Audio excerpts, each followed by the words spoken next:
गिराए। अच्छा। अमरीकी अधिकारियों का आकलन थोड़ा अलग था कि शायद 1 या 2 भारतीय जेट गिरे होंगे। और भारत का क्या कहना था? भारत ने शुरू में कहा कि नुकसान की संभावना है, बाद में कुछ जेट गिरने की बात मानी भी, लेकिन संख्या पर हमेशा असहमति बनी रही। इसके बाद मामला और बढ़ा। जमीन से हवा, हवा से जमीन। हाँ, 8 और 9 मई को जो हुआ उसे कई लोगों ने परमाणु सशस्त्र पड़ोसियों के बीच पहला ड्रोन युद्ध कहा। पहला ड्रोन युद्ध? जी।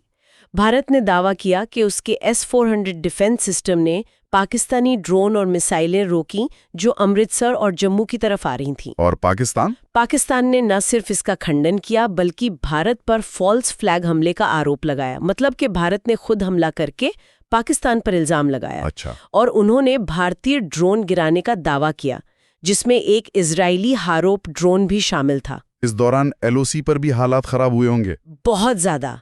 नियंत्रण रेखा पर गोलाबारी, ड्रोन गतिविधियां, तोपखाने का इस्तेमाल सब तेज हो गया। और दुखद बात यह कि दोनों तरफ नागरिक हताहत हुए। और फिर 10 मई को एयरबेस पर हमले। स्थिति तो हाथ से निकलती दिख रही थी। न बनाया। पाकिस्तान का क्या कहना था? पाकिस्तान ने कहा कि पहल भारत ने की, उनके नूर खान, रफीकी, मुरीद जैसे बेस पर हमला करके। तो भारत ने माना कि उन्होंने हमला किया? हाँ, बाद में भारत ने पुष्टि की कि Su-30 MKI और ब्रह्मोस मिसाइलों से कई पाक एयरबेस पर हमला किया गया था।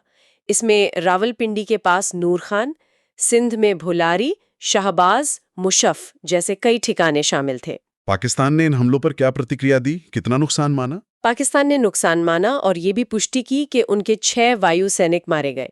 सैटेलाइट तस्वीरों से भी उनके बेस पर नुकसान दिखा था। और इसी दिन पाकिस्तान ने भी कोई ऑपरेशन शुरू किया? हाँ, उन्होंने दावा किया ऑपरेशन बुनियान उन मरमूस शुरू करने का।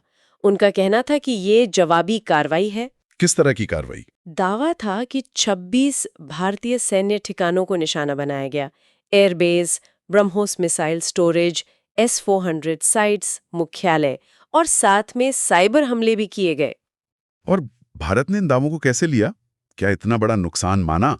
नहीं, भारत ने बड़े नुकसान से इनकार किया। कुछ तस्वीरें भी जारी की जिनमें मामूली क्षति दिख रही थी। हाँ, एक IAF सैनिक की मौत की पुष्टि जरूर की थी। लेकिन इतने तनाव और हमलों के बीच 10 मई को ही युद्ध विराम भी हो गया। ये कैसे हुआ?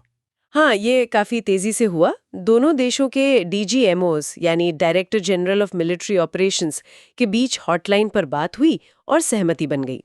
इसमें कोई बाहरी देशों की भी भूमिका थी? हाँ, बताया गया कि अमेरिका, सऊदी अरब, ईरान, UAE, UK जैसे देशों ने मध्यस्थता की। अमेरिका के तत्कालीन राष्ट्रपति ट्रंप ने तो आधिकारिक घोषणा